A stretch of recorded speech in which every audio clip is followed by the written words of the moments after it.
Welcome to White Coat Investor, podcast number 162, our side gigs mandatory for docs. Welcome back to the podcast. We missed you guys. We've been on vacation. We had a wonderful time at Lake Paolo, and here we are back doing another podcast. Before we get into it, though, I want to introduce today's sponsor. Gain the expertise to manage the business of medicine with the Physician's Executive MBA at Auburn University's Harbert College of Business. Our flexible physicians-only program lets you earn your MBA without taking you away from your patients. Auburn's unique 21-month program blends innovative distance learning with 5 short on-campus residencies. Take control of your future during these challenging times. Learn more at auburn-pemba.com. That's pemba.com. Auburn/Penda, auburn-pemba.com.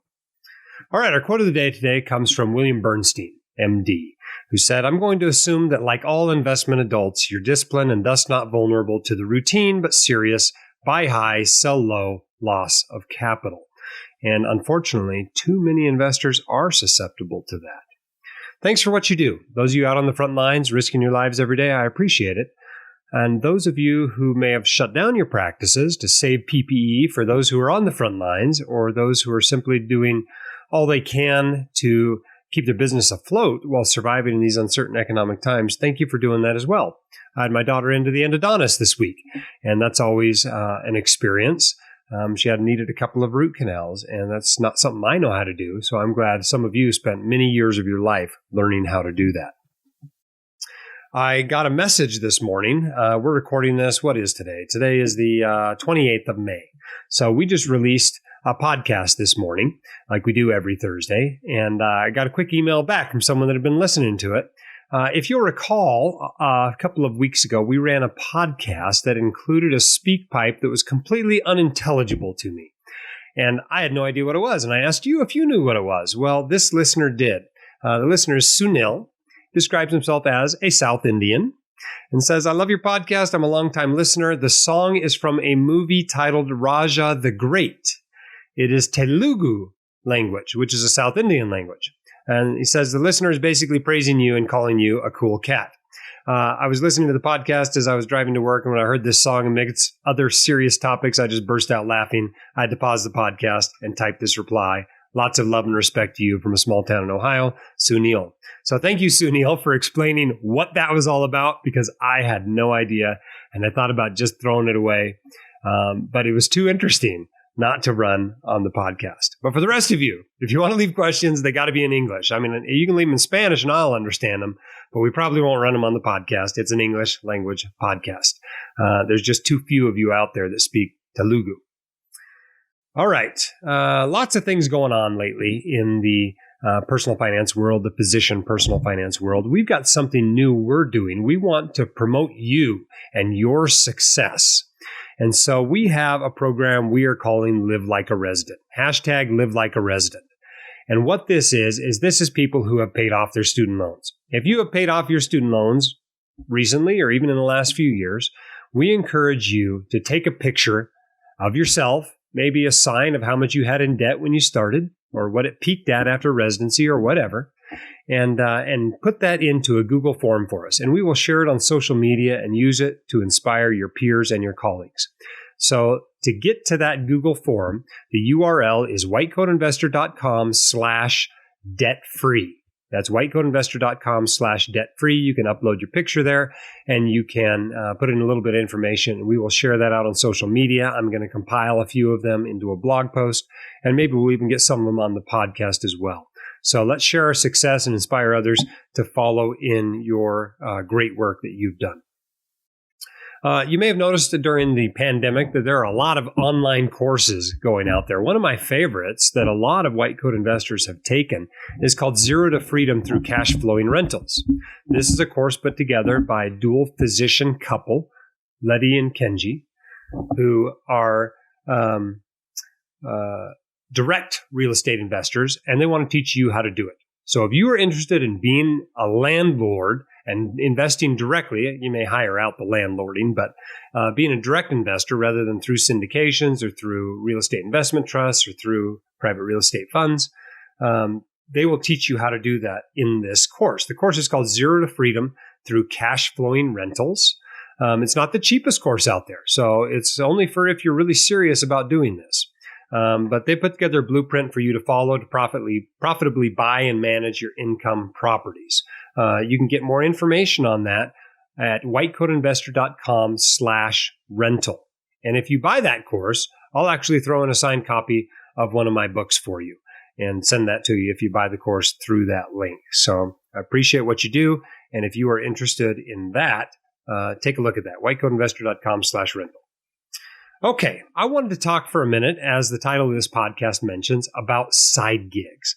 And this comes from an email I got, a suggestion from a very loyal listener, reader, and even a WCI-Con attendee over the last couple of conferences.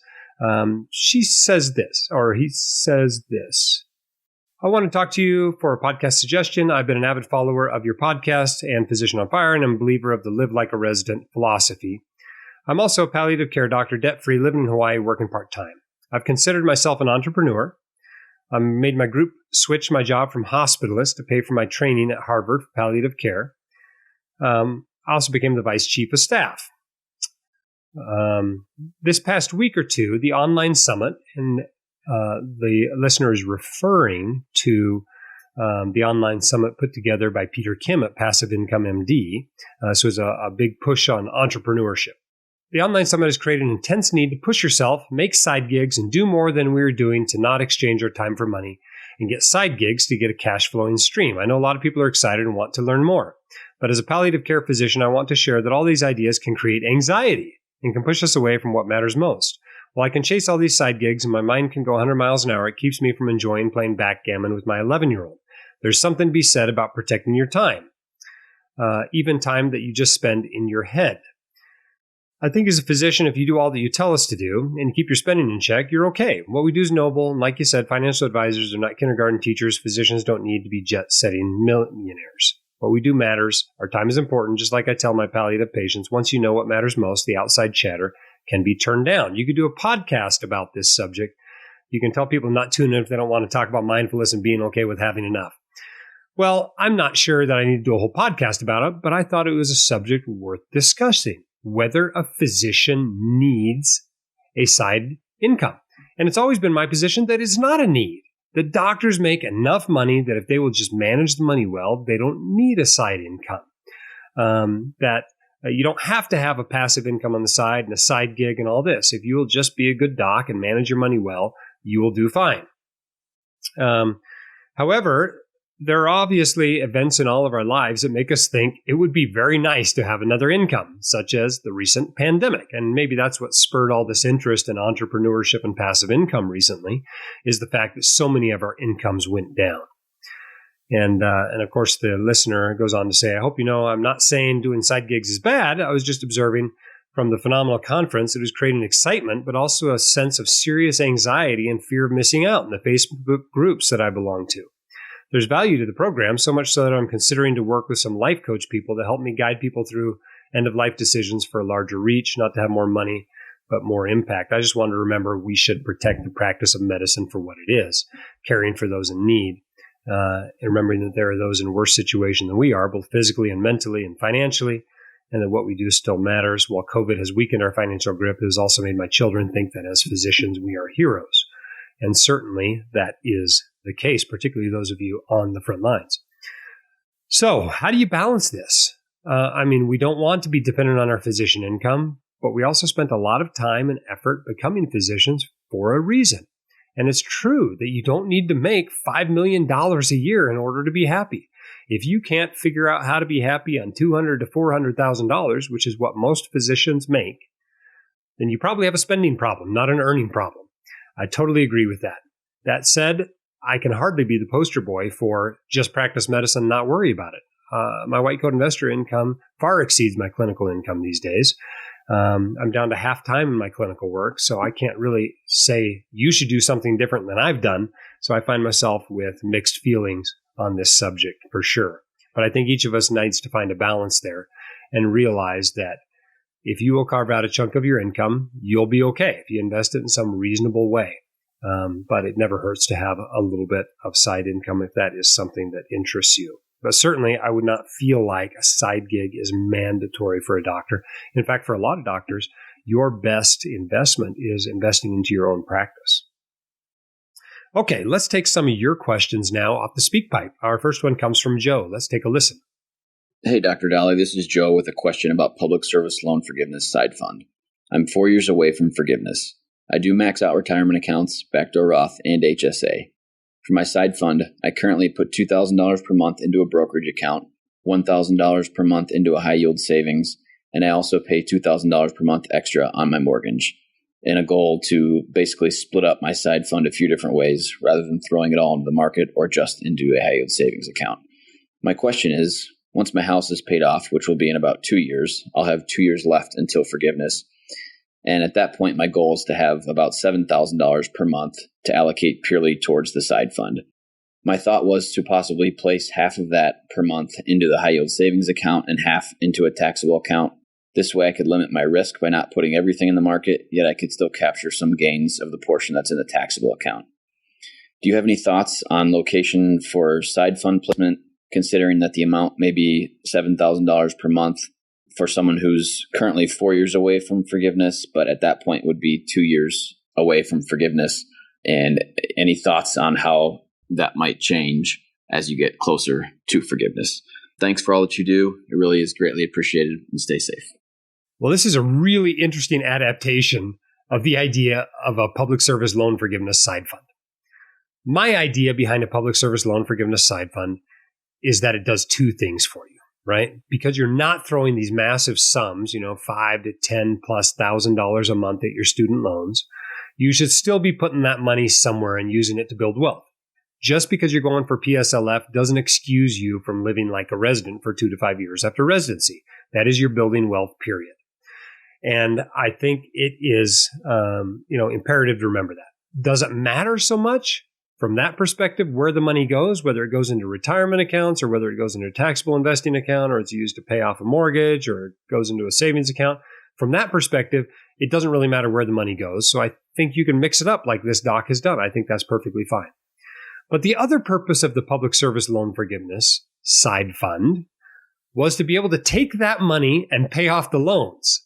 And that becomes much more difficult if you use the money to pay down a mortgage or you use the money to invest in stocks that have now lost value, or if they've gained a lot and you don't want to pay capital gains taxes on the gains, it becomes not as easy to do. So from that perspective, I don't think it's really serving as a side fund. The idea behind a side fund was that if something happens to public service loan forgiveness, or simply that you no longer want to work for a 501c3 company, you could wipe out your debt and you'd be just the same as if you hadn't gone for public service loan forgiveness. That's the idea behind it. So what should you do after the mortgage is paid off in a couple of years? Well, if the idea is to truly have a PSLF side fund, I'd put that money into the high yield savings account. But if you don't care so much about that and you're just trying to keep building wealth, despite that, I think it's fine to invest some of it. I think it's okay to put some into the stock market like you're doing. And if you're not already maxing out retirement accounts, obviously take advantage of those. I hope that's helpful. It's kind of a non-answer, I know, and I'm sorry about that, but I think it's one of those areas that's kind of gray. The idea is stay focused on your finances, even if you're going for public service loan forgiveness. Okay. Next question is from Dan from South Florida. Let's take a listen. Hey, Jim. This is Dan from South Florida. I wanted to ask you another question about the side gig that I'm going to be starting as soon as the corona restrictions lift. Obviously, I'm going to be paying myself when the business starts becoming profitable, and obviously have options of paying myself as W-2 or just taking an owner's draw of the profits when those start rolling in. The only reason why I want to know what you would recommend is because in my state, I'm required to pay workers' comp insurance on all payroll, which is 1.3% essentially of everything that's paid on payroll. So if I pay myself on my payroll company, it'll charge me an extra 1.3%. Whereas if I just take an owner's draw, obviously I can avoid that. Is that the right thing to do? I don't know if you have any thoughts on this, and I'd appreciate anything you'd help. Thanks. Okay, this is an interesting question. I'm not sure exactly what he's getting at here, and I think that's because he's got a little bit of confusion on his part. Most of the time when you have a side gig, you're paid on a 1099, you're an independent contractor, etc., you are basically a sole proprietorship. And a sole proprietorship does not pay wages to the owner. So basically, all the profit is an owner's draw. If you form an S Corp, then you can pay yourself wages. Then you are also an employee of the company. So you get wages, and there are also owner distributions. You only pay payroll taxes on the wages. You don't pay them on the owner's distributions. So that's a strategy for a lot of people, and that's why they form an S Corp, is in order to save on those payroll taxes. For doctors, it's usually just a savings of Medicaid tax, or Medicare tax, sorry. For somebody who's a lower earner, it might also include Social Security tax that you can save on, and that's obviously a much bigger savings. But as far as this workers' comp tax in your state, if you're not an S Corp, you shouldn't have to be paying that because you don't actually have employees. And so I think that's a non-issue, I suspect, in your case, unless you've gone ahead and formed an S Corp. And if you form an S Corp, well, you got to pay yourself a reasonable wage. And the rest can be an owner's draw or an owner's distribution. And of course, you'll have to pay any required workers' comp taxes on that. But look carefully at the law. I think you may be able to get out of workers' comp if you are the only employee of that company. But I suspect that may be state specific. So take a careful look at that. All right, our next question comes from Josh about 457 plans. Let's take a listen to it. Hi, Dr. Dolly. I'm a early career hospitalist in the South. My question regards asset allocation in a non-governmental 457 at a large academic institution. I currently have a 80-20 stock bond allocation. I keep essentially the same asset allocation across my 403B and 457 accounts in essentially the same assets. I find these are usually these accounts to rebalance. My 457 is a pre-tax, does not allow rollovers, and I must take out the money within a 10-year distribution period. My question, is there any argument to keep more or less bonds or lower yielding assets in the 457 with the knowledge that this is possibly the first money that I will have to take out in retirement, or if I were to change positions to a different hospital mid-career? I realize that I may have very different tax situations depending on the scenario, but I'm interested in your thoughts. Thank you for all you do. Okay. He was going to spend his 457 first. That's probably a good idea. I generally recommend that in retirement. But then the question comes in, should I mess with the asset allocation of that account because of it? I.e., maybe have fewer bonds so you're not taking as much risk because you're going to use that money sooner. And the way I look at this is I think you ought to look at all of your retirement accounts as one big account. Your 457, your 403B, your taxable account, your backdoor Roth IRA, your spouse's 401k, your spouse's backdoor Roth IRA, maybe your HSA. Look at it as all one big account. Because here's the deal.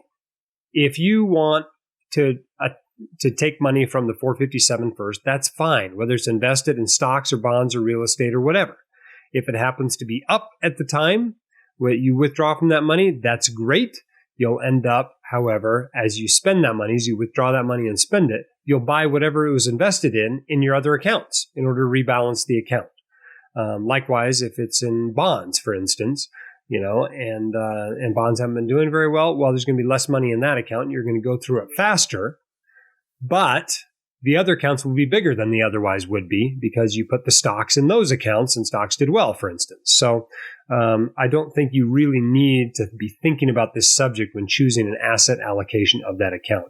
In general, when you're implementing your asset allocation across your accounts, you want to look at the best options in that account that you need to fulfill your asset allocation. And in a lot of 457 and 403B and 401k accounts, the only decent fund in there is a 500 index fund. And so you may have your large U.S. stock allocation in that account preferentially simply because it's the only decent fund in there. And then you use your other accounts to make up the difference. But basically, I wouldn't necessarily, have a different asset allocation in your 457 account. I would look at all of your accounts together. Okay, our next question comes from Tony. Dr. Dolly, thanks for all that you do. I was hoping to ask a question about bonds and bond allocation specifically. I know you've mentioned in the past that investors who want to reduce their risk tolerance should invest more of their portfolio in bonds. I was wondering if your opinion on this has changed at all, given the very elevated bond prices at the moment, and the potential that if an investor did want to reduce their risk tolerance by moving into bonds, they could actually lose some money if the price of those bonds go down. Appreciate your thoughts on this. Thank you. All right. It seems like almost every question I get these days is during current times or during the pandemic or since COVID came, is this different? Well, there's very little that's actually different since that time. I mean, one thing that's different is your student loans are at 0%, or at least your federal ones are at 0% until September 30th. So obviously most people are not going to want to refinance them until September 30th. But otherwise, most things have not changed. I mean, bond yields go up and down, bond values go up and down, interest rates go up and down. Unless you've got a crystal ball that is more clear than mine is, it's very difficult to take advantage of that sort of a situation. If you don't know what's going to happen in the future, you can't really anticipate it with your portfolio. I think you're much better off setting up a fixed asset allocation. You set the percentages, this much in stocks, this much in bonds, this much in real estate, whatever you're going to invest in, and rebalancing back to it each year. Just because bonds had a great year this year doesn't mean you hold less of them next year. Yes, you sell down to whatever percentages are set in your fixed asset allocation. More likely, you just use your money to buy stocks. That's what I've been doing the last few months. But you don't actually change your asset allocation just because yields have fallen. And why is that? Well, if you had done that, you wouldn't have owned bonds since like 2009. You would have missed this big run-up. People have been saying for more than a decade, the bond rates must go up. Interest rates must go up. And what has happened? They've stayed flat or gone down over that time period. I mean, it's just really difficult to predict the future. So I don't think you should use an investing plan that requires you to be able to predict the future. I think that's a good route to really screw things up in your life. Because guess what? You're going to be wrong a lot about the future. If you don't believe that, I suggest you start keeping a notebook or a journal of your predictions about the future. And you might be surprised how poor they are, how bad you are at predicting the future. Write down specific predictions of what you think the S&P 500 is going to do, whether you think U.S. stocks are going to beat international stocks, whether you think bonds are going to do this or that, what interest rates are going to do, what the housing market's going to do. And you might be surprised when you pull that out in 6 months or 12 months, just how dumb you were 12 months ago on things that seem so obvious now. And as I have kind of done that over the years, I've realized that my crystal ball is not clear at all. And if you think yours is, either you should be running a whole lot more money than your own, or you are probably making a big mistake and leaving a lot of money on the table. But the truth is that most of us just do not have a clear crystal ball. All right. I hope those questions are helpful to you. As I mentioned at the beginning of the podcast, make sure that you check out our new thing. If you've paid off student loans at any time in the recent past, go to whitecoatinvestor.com/debt-free. Leave us a picture. Leave us the basic story. And we will share that on social media and use it to inspire your peers. If you're interested in that real estate course I mentioned at the beginning of the podcast, Zero to Freedom through Cash Flowing Rentals, you can find that at whitecoatinvestor.com/rental. This is only on sale. It goes on sale a couple of times a year, but it's only on sale through June 14th. So if you're listening to this the day the podcast came out, you've only got 3 days if you want to buy it this time. Otherwise, the course will be closed for months. I wanted to thank those of you who've left us a 5-star review on the podcast. I've seen a lot of great reviews lately, and I do appreciate that. It helps us to get the word out to others. The podcast has been in the top 50 investing podcasts in the U.S. for the last couple of years, and those reviews help us to keep it there. So I appreciate that. I want to thank our sponsor today, the Auburn University Physician Executive MBA. Gain the expertise to manage the business of medicine with the Physician's Executive MBA at Auburn University's Harbert College of Business. Our flexible physicians-only program lets you earn your MBA without taking you away from your patients. Auburn's unique 21-month program blends innovative distance learning with 5 short on-campus residencies. Take control of your future during these challenging times. Learn more at auburn-pemba.com.